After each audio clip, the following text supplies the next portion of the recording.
And we begin tonight at 6 with a deeper look at the potential impact of redrawing our state's congressional districts. The debate is heating up tonight after the release of a potential map that splits the Democratic stronghold of Marion County into 4 separate districts.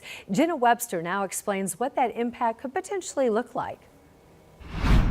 1, 2, 3, 4. 4 different districts for Marion County. As voters got their first look at the proposed congressional map, Marion County is in the spotlight. So I'm standing in what would be the 7th congressional district if this map passes. That's Lawrence Township. But across the street of the intersection at 38th and Emerson, that could potentially be the 6th or 9th congressional district. I feel like if I live here in Indianapolis and you live in Switzerland, how are you going to know what's going on in where I live at? Lawrence Township and half of Washington are what remain of Marion County in the new 7th congressional district, which stretches east to the Ohio border. An urban area like Lawrence, now paired with the state's smallest county, Ohio County. And just north of downtown in Center Township would have the same representative as someone bordering Kentucky. When you talk about that kind of difference in diversity in a congressional district, it makes it very difficult both for constituents to feel their voices are heard because they likely come from different backgrounds, have different political interests and priorities. Laura Merrifield Wilson, a UIndy political science professor, says it's also a challenge for the politicians to represent what constituents want.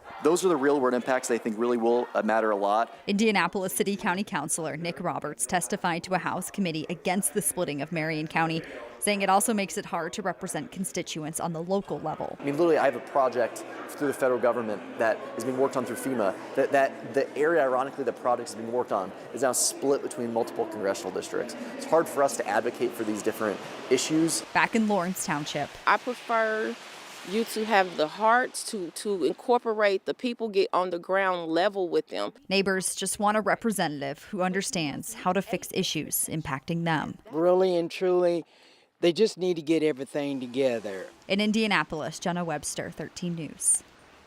The nonprofit called Plan Score analyzed the proposed maps and found 8 of the districts give Democrats just a 1% chance of winning, and District 1 has a 9% chance. So if Indiana lawmakers end up approving the new congressional districts, candidates running for Congress and the voters they represent won't be the only ones looking at changes. This will also mean a lot of work for the county clerks all over the state who oversee the elections. So we have Emily Longnexter who has more on the testimony on that issue today at the State House. Hi, Emily. Yeah, we heard today, Ann and Scott, from Marion County's chief election officer, the Marion County Clerk of Courts. She is a Democrat, but she told lawmakers today that she wasn't testifying against redistricting because of political reasons. She said she was testifying against it because she was concerned about the impact redistricting would have on the primary election in May and the general election in November. Marion County Clerk of Courts Kate Sweeney Bell told lawmakers on the committee under normal circumstances, election officials have 12 months to prepare for a primary election after new congressional districts are drawn. If the redistricting bill is passed, Sweeney Bell said election officials will have a third of that time to get ready for the primary. She told lawmakers splitting up Marion County's more than 600,000 registered voters into 4 different districts will put stress on the election system and lead to negative consequences. She said she believed it would create a domino effect that ultimately would impact voters' trust in elections. If you have yet to make up your mind about how to vote, I encourage you to think of your own neighbors and what passage of this legislation would mean for them. If it passes, there will be chaos. Chaos in clerks' offices around the state, chaos when candidates file at the election board, and chaos at the polls. And that's exactly what election administrators want to avoid. So strong words there from Kate Sweeney Bell, the Marion County Clerk of Courts. There are parts of this bill that address those concerns, like requiring state election officials to help counties administer the new maps, and election precincts are allowed to cross congressional districts in the 2026 election. Now, normally under normal circumstances, that is not allowed. A precinct is supposed to be contained in one congressional district, but for the 2026 election, this bill has a requirement that would relax that rule. Now, the bill passed out of committee today under party lines, and it now has to sit for 48 hours before it goes to something called a second reading. That happens on Thursday. That's when the entire House will have the bill in front of them, and lawmakers will be able to offer amendments, changes to it if they like. House Speaker Todd Houston has said he hopes to have a final vote on this bill on Friday. Ann, Scott? Yeah, we know you'll be following it all week for us. Emily Longnecker at the State House, thanks so much. So in the midst of this redistricting battle, police tonight are investigating another threat against an Indiana lawmaker. All of this starting with an anonymous email claiming some pipe bombs were waiting at the former home of State Senator Ron Alting. He represents Carroll County and portions of Tippecanoe County. Police showed up at that home only to find out the whole thing was a hoax meant to cause fear.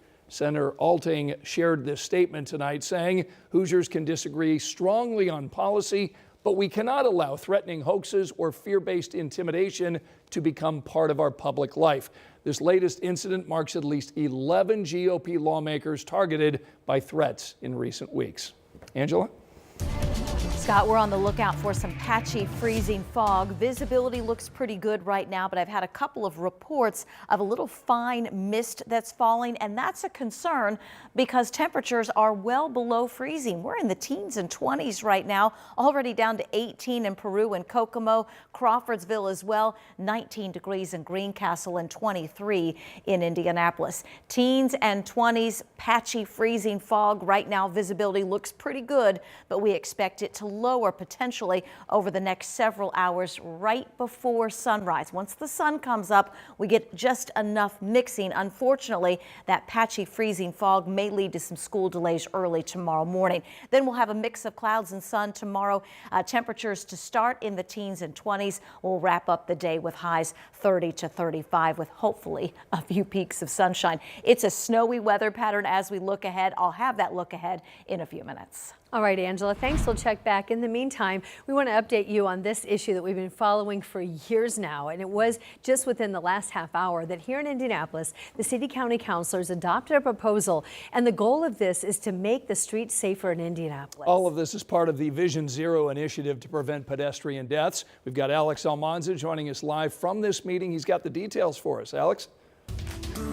Hey there, Anne Marie. Scott. This isn't necessarily an ordinance that city-county councilors have to vote on. It's more of a roadmap that creates a little bit of a guidance for city leaders. But this is to figure out how to reduce the number of traffic-related injuries and, get this, reduce the number of roadway deaths to zero by 2035. It's an ambitious goal, but this was set into motion last year in 2024 when city-county councilors put into motion and passed a Vision Zero plan, which put in a kind of an appointment for several task force members which were tasked with meeting and mapping out the plan that we saw adopted today as an action plan. Now, city leaders say that it's a safety crisis that needs action, but also needs attention from the public.